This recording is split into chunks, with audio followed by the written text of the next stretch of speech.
If you're honest first, you've already lost. Because the moment you show your cards, they study your hand, not to understand you, but to use you. Machiavelli warned us, you were taught to speak openly, to be yourself, to share what's on your mind. You were told that honesty is a virtue, that people will like you more if you're vulnerable and if you're transparent. But what no one told you is this: vulnerability is a risk, and in the wrong room it's a weapon, because not everyone is listening to understand. Some are listening to take notes, to gather intel, to map your fears, your insecurities, your patterns. And once they have those, they don't need to overpower you. They just need to wait until you give them something useful, the hidden cost of openness. Have you ever walked away from a conversation feeling exposed? Like you said too much too soon? And later, that same person used your words to corner you, discredit you, or control you. That wasn't a coincidence, that was a strategy. Because when you speak first, you reveal your positioning. And when someone knows where you stand, they know how to move around you. They know what not to say. They know which parts of you to mirror and which parts to push. You thought you were being honest, but they saw you as an open book. And some people don't read books, they rip out the pages they can use and discard the rest. Why? We still do it. And yet, we keep doing it. We overshare in the name of connection. We confess in the name of trust. We speak first because silence feels uncomfortable, because we want to be liked, because deep down, we're afraid that if we don't open up, no one will stay. But here's the truth. The right people don't need your full story in the first 5 minutes. And the wrong ones will make you feel safe just long enough to weaponize your words later. Machiavelli saw this centuries ago. He wrote, "It is not necessary to be honest, only to appear so. Because appearance buys you space, time, control. But honesty without boundaries is an invitation to be studied, then shaped. The first to speak loses." So remember this: power doesn't hate honesty. It delays it. Machiavelli never said lie. He said, control the frame. Because in the game of perception, truth isn't discarded, it's delayed. You don't hand it over the moment someone asks. You study first. You measure the temperature of the room. You decide why they're asking, before you ever decide what to say. Honesty is not a virtue when used recklessly, it becomes weakness. But honesty, deployed strategically, that's influence. That's power that looks soft, but strikes hard. Why appearances matter more than truth. What people believe about you matters more than what's true about you. This is the core Machiavellian law. You can be kind, but if you appear cold, they won't test you. You can be honest, but if you appear silent, they won't extract you. You can be generous, but if you appear unavailable, they won't take advantage. Image is armor. And if your image says, "I reveal nothing unless I choose to," you've already won most of your battles without raising your voice. Let others speak first in negotiation, in relationships, in business. The person who reveals less always controls more. Why? Because they know what the other wants, what the other fears, what the other is trying to hide. And when you know all three, you can do almost anything. Let others speak first. Let them think they're leading. Let them believe you're simply quiet or reserved. Because when you observe long enough, the entire strategy reveals itself without you saying a word. Control the flow of truth. Control doesn't mean lying. It means managing disclosure like currency. You don't tell people what you think. You let them guess. You don't tell them your plans. You let your moves speak for you. You don't reveal your values in a monologue. You let your boundaries demonstrate them in silence.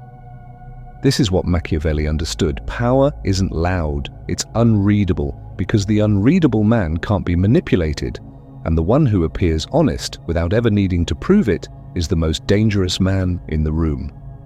Observe before you reveal. Every conversation is a game of positioning, and the first tactic is simple: don't reveal. Observe. Let others speak. People love to talk, especially when they think you're safe. But silence isn't passivity, it's positioning. You watch, you map, you analyze tone, word choice, inconsistencies. You pay attention to what they don't say, because that's where the real truth hides. And while they think they're impressing you, you're decoding them, quietly, precisely, permanently. Deflect, don't confess. When they ask, "So, tell me about yourself," don't answer directly, not yet. You deflect politely. You turn the question back. You say, "I'm more interested in how you see things."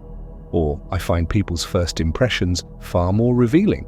That's not avoidance, that's tactical redirection, because the more you deflect, the more they feel the need to fill the silence. And the more they talk, the more they give away. You learn more by listening to someone fill space than by spilling your own truth into it. Delay the depth. There's nothing wrong with being real, but depth without timing is a mistake. You never reveal values in the first 10 minutes. You don't offer your beliefs as a welcome gift. You wait. You delay. You observe how they react to other people's truths first. Watch how they handle a friend's vulnerability. Watch how they talk about someone who's not in the room. That's how you test loyalty. Not by asking for it, but by observing who already lacks it. When you delay your own honesty, you protect its value. You create scarcity. And in every psychological game, scarcity to power. When you finally speak, when you finally do speak, make it surgical, precise, intentional. Reveal only what supports your positioning. Say enough to seem open, but never enough to be disarmed. Speak in layered statements. Let your words mean more than one thing. Use parables. Use questions instead of statements. Make them think. Make them wonder. Make them work. Because the man who speaks only when he chooses in words that can't be used against him isn't just respected, he's feared. The memory you don't forget. Think back.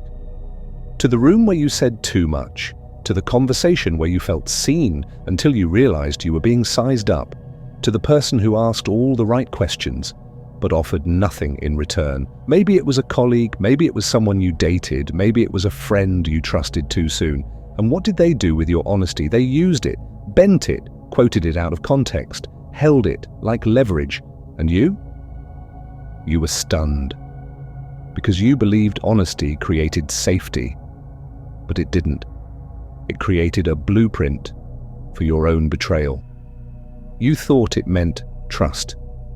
You thought telling the truth would earn loyalty. That if you showed them your cards, they'd put theirs on the table too, but they didn't. They watched, smiled, nodded, and stayed silent. Because they weren't playing the same game. You were playing for connection. They were playing for control. And what stings the most is not that they lied, it's that they didn't have to, because you gave them everything without ever making them earn it. You keep repeating it. And the worst part?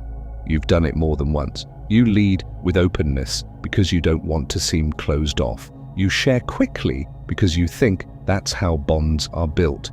You confess early because silence feels risky. But here's the truth. The only people who demand honesty up front are the ones who plan to use it. The ones worth trusting, they'll never rush your walls. They'll respect what's hidden. They'll listen without asking for proof. Now look at your life. So look at your life, at the people who know too much, at the ones who always know where to press, at the ones who never tell you anything real, but somehow know everything about you. And ask yourself, who gave them that access? Who gave them that map? Who handed them the keys? You did, with your honesty, with your need to be understood, with your belief that transparency always leads to trust. But now you know better. Honesty is not the foundation, it's the final layer, and only the wise decide who earns it. Truth has a cost.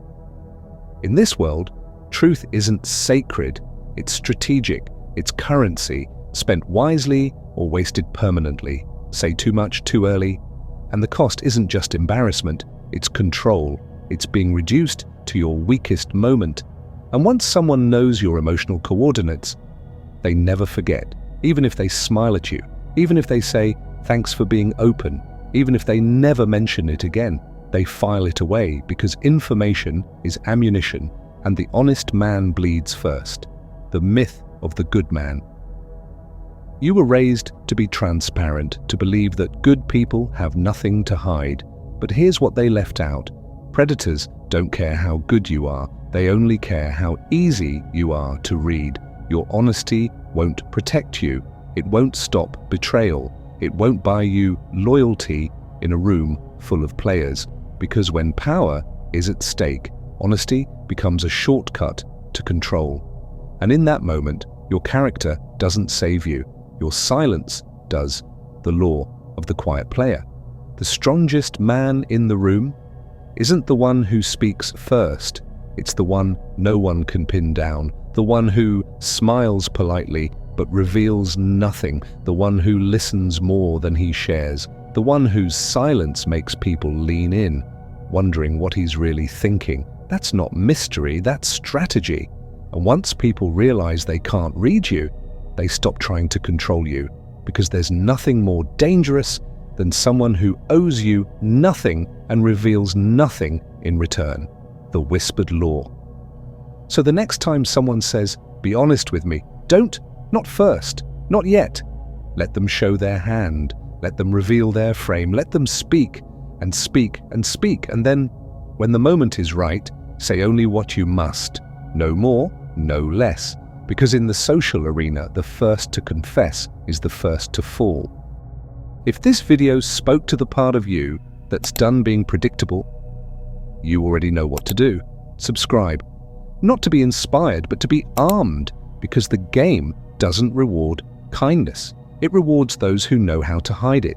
This isn't about becoming ruthless. It's about making sure no one ever disarms you again.